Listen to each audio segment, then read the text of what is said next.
Derek the mechanic here. Today I'm working on the 2005 Chrysler 300. Work on a lot of these, man. Just did the uppers and lower ball joints on it. Just finished that up. Stabilizer bar links, all that stuff on a good front end, man. Ain't even drove the car yet, because I'm going to tune it up, man. That's what I do. You can see right there, a lot of y'all don't even know what this is. This is a upper and lower intake. This sits right on the top. I requested to change this out because the thing is, it can create a vacuum leak, cause your car to shake. If these gaskets go flat, which a lot of them were, I seen oil going through them. Matter of fact, one of the plugs had water on them, so coolant on one of the plugs. So, you know, I just requested to change these out, man. This one's super flat, so I know this one was leaking. I believe this probably was number 4 cylinder.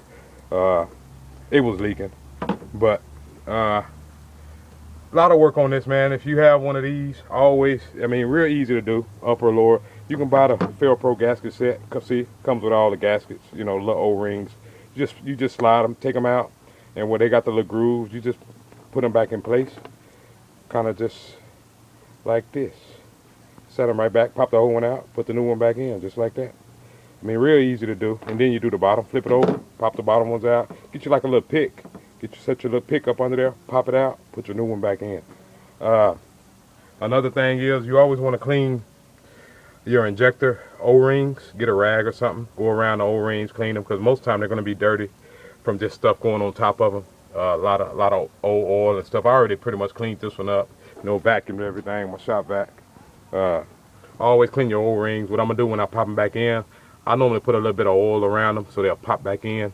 You won't really crack them or split them, because we're not going to replace them. So I'm just going to put some oil around them so they'll go back in real smooth. Another thing is always on these right here, disconnect your fuel line. Disconnect it so you can kind of you don't have to remove these all the way. Your fuel rail with your injectors, just pop it up so you can remove the lower and upper intake. Move that out the way. Also, you got to remove your intake plenum, which is this here. That's called an intake plenum right there. A lot of work on this car, man. The only way to get to these plugs, these 3 plugs over here, you have to remove the intake plenum. You can get to these 3. You can access these 3 without removing the intake plenum.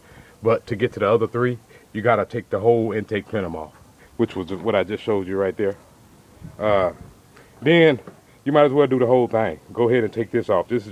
That's the top for the intake plenum. And you got your bottom gaskets right there. You might as well do it right, man. That way your car will be running right. You need some work, give me a call at 512-851-6165.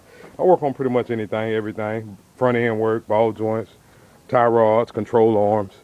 Do intakes, head gaskets, pretty much do it all. This car, like I say, this car gonna be running good. It wasn't nothing too much wrong with it, but you know, it needed it, man. Spark plugs was gone.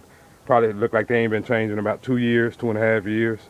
So, you know, like I say, real easy fix on these, man. A lot of people wonder why their car running bad. Sometimes it'd be because this would cause a vacuum leak if the gaskets are flat and your exhaust intake valves are just pumping that air through these. So, like I say, just give me a call, 512-851-6165. Pretty much do everything. Thank you.